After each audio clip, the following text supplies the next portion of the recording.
It's Wednesday, January 18th. I'm Priyanka Arabindi. And I'm Juanita Tolliver, and this is What a Day, where we're assuming our invitations to the World Economic Forum's Davos retreat got lost in the mail. Yeah, I spent weeks putting together some of the most heinous ski outfits that you have ever seen, Yikes. And now I have nowhere to wear them. I just hope some of your fluffy vests are returnable and that you kept the receipts, friend.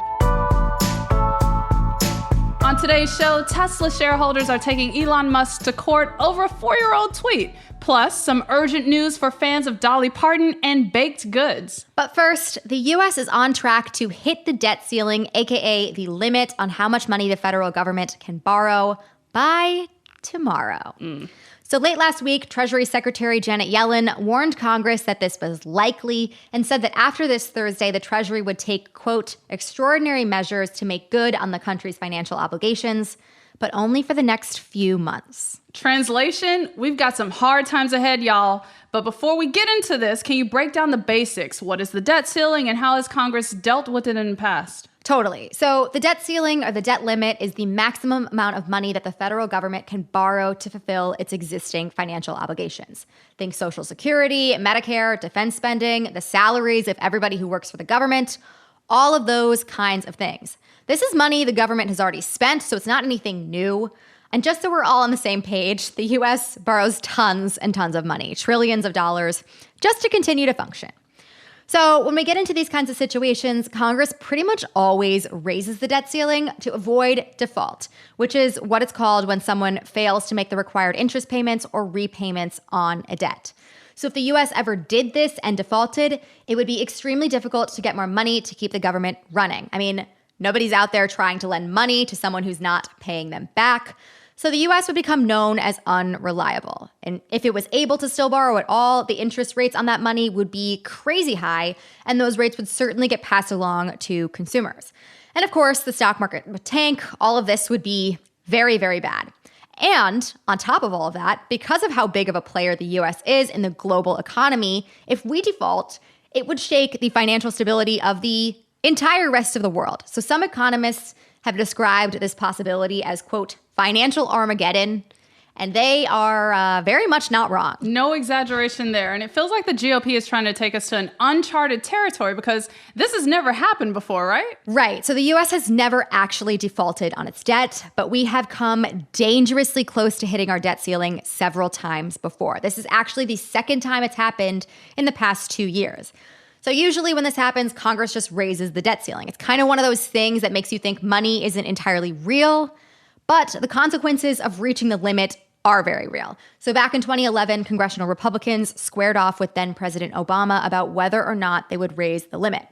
We ultimately didn't default, but in the lead up to this, stocks took a dive, borrowing rates skyrocketed, America's credit rating was downgraded for the first time ever, and it took a while for the economy to recover. And today, House Republicans are still playing the same game. They like to say that they will not support raising the debt ceiling unless they get spending cuts or other kinds of concessions. Once again, this isn't money to pay for anything new. This is to make good on the financial commitments that the government has already made. So basically, House Republicans play chicken with the stability of the entire global financial system every single time this issue comes up. I mean, every single time except for when Donald Trump asked them to raise it, which they did repeatedly while he was president. But how worried should we be about this threat now? So according to Yellen, if Congress doesn't act fast, the quote-unquote extraordinary measures that the Treasury Department could take to keep the U.S. afloat would work until about June. So we don't have to immediately freak out. But after that point, if Congress still hasn't raised the debt ceiling, the U.S. could default on its debt, which would perhaps be the most unprecedented thing of all of the unprecedented things we have ever talked about on this show. Right. I really hope it never comes to that. It would be a catastrophe in the truest sense of the word. On one hand, it would be hard to imagine this ever happening, but on the other hand, we're dealing with House Republicans. This is not the brightest bunch. They don't particularly care about anything except owning the libs and watching the world burn. They are increasingly willing to take us to the brink like this, and that should be an incredibly alarming prospect to all of us. It's a really scary situation to be here with them having all this power. Right. And remember, this is why McConnell wanted to handle government funding at the end of last year. He knew the extremist Republicans in the House were going to show their asses like this. So here we go again. And speaking of House Republicans, yesterday, Representative Kevin McCarthy made good on yet another promise he made to GOP extremists in his haze of desperation to become Speaker of the House, as he doled out coveted committee assignments to the likes of Paul Gosar and Marjorie Taylor Greene. Representative Gosar is set to get a seat on the Natural Resources Committee, and Representative Greene will sit on the Homeland Security Committee and the Oversight Committee. Get that? Yeah, I'm sorry, what? Like, those are some big name committees for some truly out of their mind people. Right. So that seems very not good. What's going on here? Look, these are top spots for white nationalists, insurrectionists who were removed from their committee positions last Congress as Democrats held them accountable for their violent, anti-Semitic rhetoric and online posts. And it only shows exactly who's in charge of the GOP conference. It's these extremists. Seriously, it is very, very alarming. I think we all need to just brace ourselves for the hot mess that will come out of these committees, especially since we know Greene is a conspiracy theorist who denies that September 11 even happened. Representative Richie Torres put it best, tweeting, quote, "As the former vice chair of the House Homeland Security Committee, I'm horrified that it was just announced that Marjorie Taylor Greene will serve on the committee. A QAnon conspiracy theorist and January 6th insurrectionist doesn't belong on a committee that exists to fight extremism." I mean, no lies detected on my side, right? None. So I think we all should be concerned about the implications here at a moment in time when domestic extremism is spiking off the charts with no end in sight. I mean, also consider the intelligence and information that Greene will have access to as part of that committee, as well as the inhumane immigration legislation that she will undoubtedly try to advance. Keep in mind that that committee also oversees critical materials and policies related to the Department of Homeland Security, the Coast Guard, TSA, Customs, and Trade. So this isn't just some throwaway committee assignment. No, it's certainly not. It is a very high position to elevate this person to. And while we're at it here, I got to ask about our resident fraud. Where did George Santos end up? What's he doing? The homie made it out fine, girl. McCarthy made it abundantly clear that Santos would get on a committee, even though McCarthy himself admitted he had questions about Santos's campaign, and he knew that someone on Santos's staff conducted fundraising calls pretending to be McCarthy's previous chief of staff during the 2020 and 2022 election cycles. So McCarthy knows this man's lies, and he's still awarding him with not one, but 2 committee assignments. I guess it plays to lie about everything in your life and your campaign. It's like Joanne the scammer hit the jackpot in Congress and is free to scam at an entirely different level now. Seriously. Santos has been tapped to join the Small Business Committee and the Science, Space, and Technology Committee, and that's nothing to scoff at either. Remember, the Small Business Committee is charged with monitoring the PPP loan program, and as Representative Torres pointed out, can a fraud like George Santos be trusted to root out rampant fraud in the PPP program? I mean, no. Absolutely not. No. And while Santos is busy being a fraud, guess who McCarthy is committed to removing from her committee? Representative Ilhan Omar. Great. Like, I feel like I already know why, but please enlighten all of us. In his latest trick to show just how aligned he is with white nationalists and MAGA Republicans, McCarthy is targeting Representative Omar in the most harmful way while defending and promoting a fraud like Santos and domestic extremists like Greene and Gosar. McCarthy promised his supporters that he will remove Ilhan Omar last November, and he is looking to follow through on that promise now. Representative Omar has been consistent in naming that Republicans' opposition to her is, quote, "It's always been about Islamophobia." And I'm glad she's calling this out explicitly because it's sickening to witness how she's being treated and why she's being targeted. And as Democrats await this action from McCarthy to remove Omar from her spot on the House Foreign Affairs Committee, I hope we see them united in calling this out for what it is.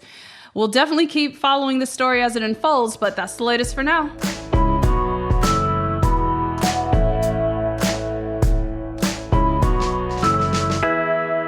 Let's get into some headlines. Headlines. New Mexico police have arrested a failed Republican candidate in connection to a series of shootings targeting 6 elected Democratic politicians in the state. Solomon Pena, who lost his bid for the state's House of Representatives in November, was taken into custody on Monday. He is accused of hiring hitmen to shoot at the homes and offices of 2 county commissioners and 2 state legislators last month. Police also say that Pena allegedly confronted elected officials at their homes shortly before the shootings, falsely claiming that he won his race. Pena is the second suspect to be arrested in connection to the 6 shootings. Local and federal authorities say that he has been linked to 4 of them. Jury selections in a securities fraud trial involving Elon Musk and Tesla began yesterday. Long before Musk owned Twitter, he was still making terrible posts, but one in particular may have crossed the line of legality. Back in 2018, the Tesla CEO tweeted about taking Tesla private and that he had funding to do so. This caused company shares to spike and really pissed off shareholders who argued they lost money when the company was not bought out. Those shareholders are now seeing their day in federal court. They claim Musk lied in those tweets and never had the funding for the buyout. If the investors win, Musk and Tesla could be forced to pay billions of dollars in damages. Not ideal for the billionaire who recently broke the Guinness World Record for losing the largest amount of money by a single person ever. And this comes after Tesla stock drastically fell at the end of 2022, causing the price of its cars to drop as well. We'll see if Musk ends up guilty as supercharged. The Chinese government said on Tuesday that the country's population dropped for the first time in 60 years. Experts warned that this would happen since the Chinese birth rate began declining years ago. The waning population growth seems largely due to the country's infamous one-child policy. In recent years, officials have tried to reverse the trend by allowing families to have more children. Demographers say that a shrinking population could threaten the dominance of China's workforce and, in turn, the global economy. German police detained climate activist Greta Thunberg yesterday while she was protesting against the expansion of a coal mine. Thunberg, alongside thousands of other activists, recently protested the planned demolition of the village of Lützerath. This village has become a symbol of the climate movement in recent years as scientists argue the mine's expansion will unleash a significant volume of greenhouse gases. Videos from yesterday show Thunberg being peacefully carried out of the scene by 3 men as she smiles. I mean, what can we say? The girl stays unbothered. Drop the meditation app, Greta. This is the second time in 3 days Thunberg and others were physically removed from the area. Reuters reported she was released shortly after. We gotta stand an unbothered queen. We love Greta here. She's just smiling away. They're carrying her, arresting her, and she's like, whatever. So I'm here. President Biden is set to visit California on Thursday to survey the damage caused by a series of winter storms that have devastated the state's central coast. This visit comes after the 9th atmospheric river hit California in the past 3 weeks, resulting in unprecedented precipitation for the drought state. According to White House officials, Biden will meet with first responders and state officials to see what recovery efforts are underway and to determine what federal aid is needed. Mother Nature made it rain, and now it is Uncle Sam's turn. Entertainer, patron saint of vaccination, and person to protect at all costs, Dolly Parton announced she'll be expanding her collaboration with Duncan Hines to bring cornbread, biscuit, and brownie mixes inspired by the star's family recipes to grocery store shelves beginning this month. Just to share some of the flavors in Dolly's lineup, y'all, get ready. Southern style coconut cake mix, banana cake mix, caramel turtle brownie mix, and creamy chocolate buttercream frosting. The country music star, who turns 77 years old tomorrow, has a multi-year partnership with the baking brand, and you know we will be following the new flavor beat. Happy early birthday, Dolly. We will always love you. I cannot believe I did not know Dolly and Duncan Hines were doing a collab. These new flavors. Oh my gosh. I was so salivating good. reading these things. I know, seriously. And those are the headlines. We'll be back after some ads.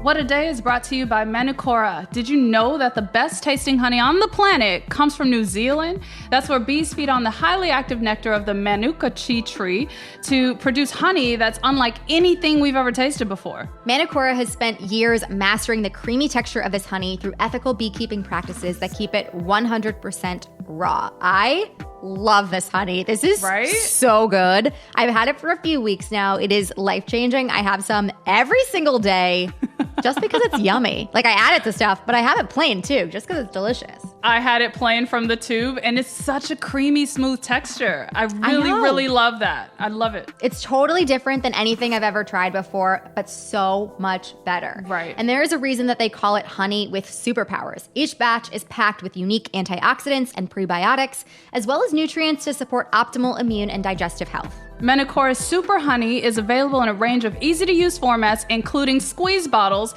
and compostable honey stick packs, so you can eat it straight or add to your favorite food or beverage. If you head to manicora.com/WAD, you'll automatically get a free pack of honey sticks with your order, a $15 value. That is manicora.com/WAD to get a free pack of honey sticks with your order. It's called honey with superpowers for good reason. So get on it and try this delicious, creamy caramel honey, and you won't look back with Manicora.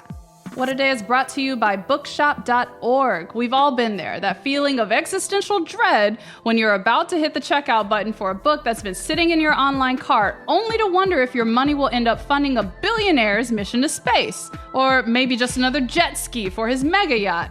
Bookshop.org is here to help you feel good about buying books online again. Every purchase you make from bookshop.org supports local independent bookstores, so they'll be around for all of us to enjoy in the future. Listen, we get busy. Sometimes it takes a lot to go out of your way, get to a bookstore in town, but you still know the importance of shopping local. Bookshop makes it super easy to find everything you're looking for just online, and you're still supporting great independent businesses. Right. I love the convenience. I also love the fact that we know where the money's going. They do the work for us. Totally. Plus, you can even get book recommendations from real people who love books, not just algorithms. Whether you're searching for the planner that will finally get your life in order, a buzzy new memoir, or a fantasy novel that sweeps you away, bookshop.org has just the book you're looking for. Use code WAD to get 10% off your next order at bookshop.org and start making a difference today. That is code WAD for 10% off at bookshop.org.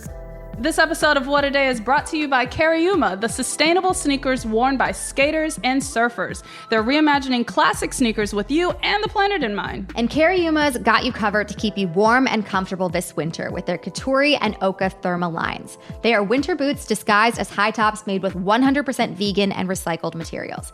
And for those days when you can leave the parka at home, check out their best-selling original Oka sneakers. With over 20,000 five-star reviewers and over 70,000 waitlisters, these comfy kicks also won over plenty of celebrity fans, too. And for a limited time, What a Day listeners can get an exclusive 15% off your pair of Cariuma sneakers. Go to cariuma.com/whataday to get 15% off. That's cariuma.com/whataday for 15% off, only for a limited time.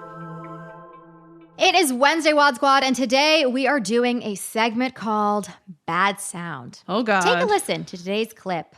They go a my way or the highway did. Pelosi did it. McCarthy's doing it. This is not healthy for democracy. So I think that this is an opportunity for us as a country to look back and say, is this partisanship serving us?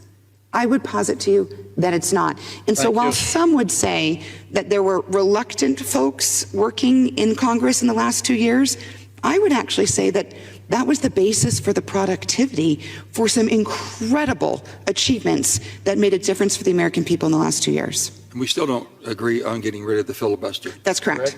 I just have two middle fingers up to this woman every time she speaks and talks about some stupid shit like this.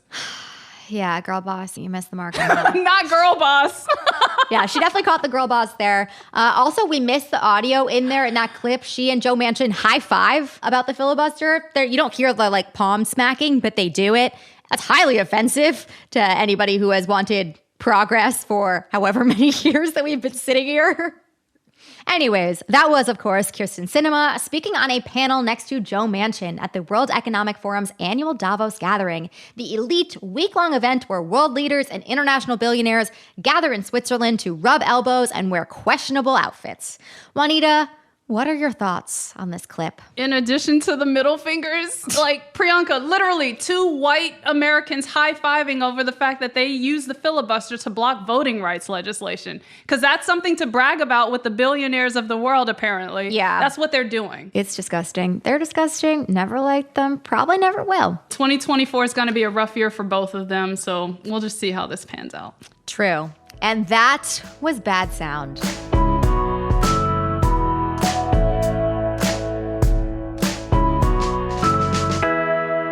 One more thing before we go. We're very excited to announce a new podcast that's out today from our very own Josie Duffy Rice. Woo! Unreformed is about a so-called juvenile reform school in Montgomery, Alabama, and what happened to the children who attended it back in the 1960s. It also tells the story of the 5 Black girls who escaped the institution and found someone willing to risk everything to help. We'll be talking more about it next week, but for now, check it out and subscribe. You can find Unreformed wherever you get your podcasts. That is all for today. If you like the show, make sure you subscribe, leave a review, banish Kirsten Sinema from your short-term memory, and tell your friends to listen. And if you're into reading and not just Dolly Parton cornbread recipes like me, What a Day is also a nightly newsletter. Check it out and subscribe at crooked.com/subscribe. I'm Juanita Tolliver. I'm Priyanka Arabindi. And stay cool, Greta. Greta. That was pure serenity on her face. Seriously. Next level. She's always showing us up. She's always showing us how to be.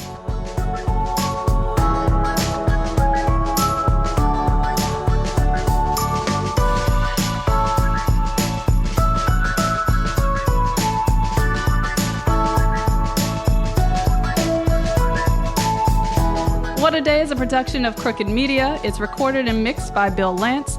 Jazzy Marine and Raven Yamamoto are our associate producers. Our head writer is Jossie Kaufman, and our executive producer is Lita Martinez. Our theme music is by Colin Gilliard and Kashaka.